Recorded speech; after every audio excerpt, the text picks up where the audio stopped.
The first step to making embroidery earrings is stitching your design, which can be anything you want. Today I'm embroidering Gigi from Kiki's delivery service, and I've chosen to go with this purple color palette. Before I start embroidering, I like to outline my design using a heat erasable pen. I found that these pens work really well and make it a lot easier than just eyeballing. Here I'm using DMC's thread, which has 6 strands, but I'm using 1, which means I can do really tiny details, and it also means that it takes forever. Gigi's ears aren't perfectly symmetrical. I try my best, but you know what? This is the beauty of handmade.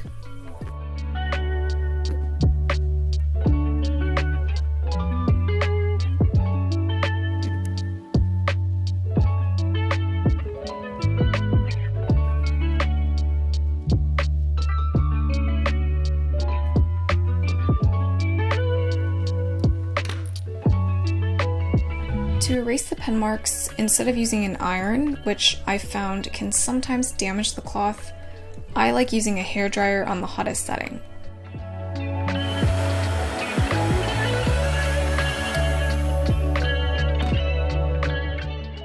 Next, I cut a circle around the design, leaving about an inch of space, just so it's big enough to fit over the wooden backing.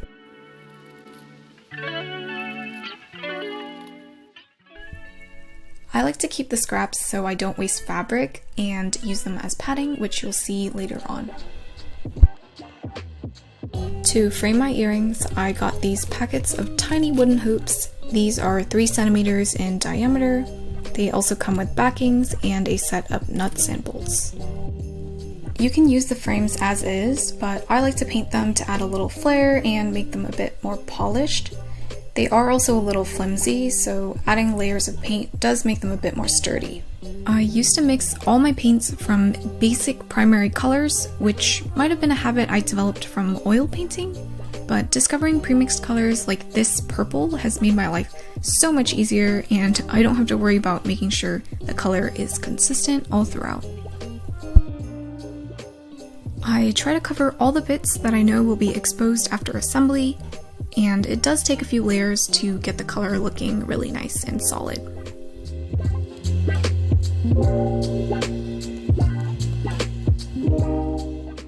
After the paint dries, I coat it in a couple layers of matte varnish just as extra protection.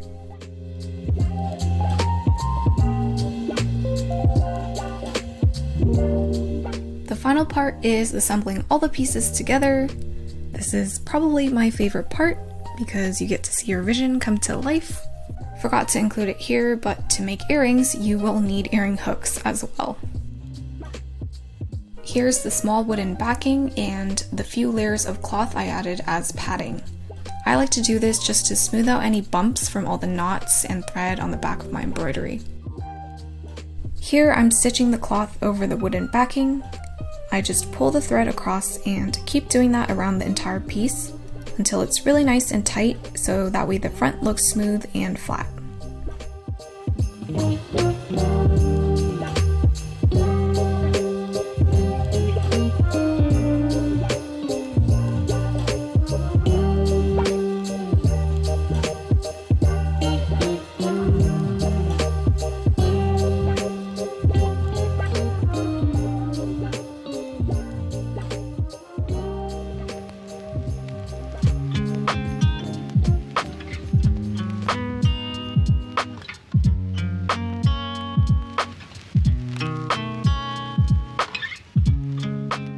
After putting the inner piece in the frame, you might notice that it's not quite level, so I add some padding to the back just to prop it up.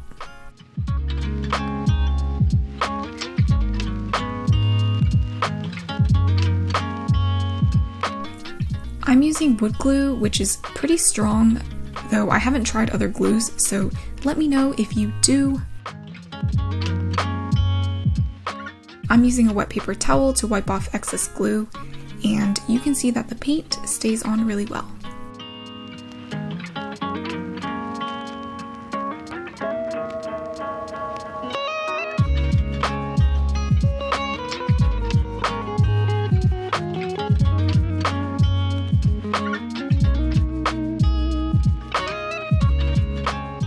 Finally, let's make them into earrings.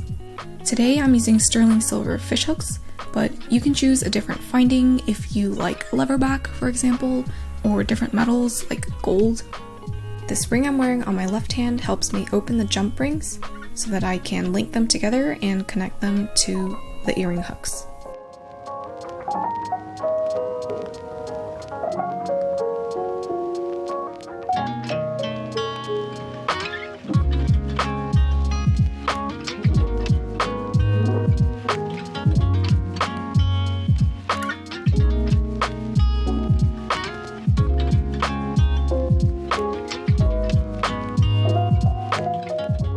And there you have it. Super cute handmade embroidery earrings. They're actually really lightweight and comfortable, and here's what they look like on my ears.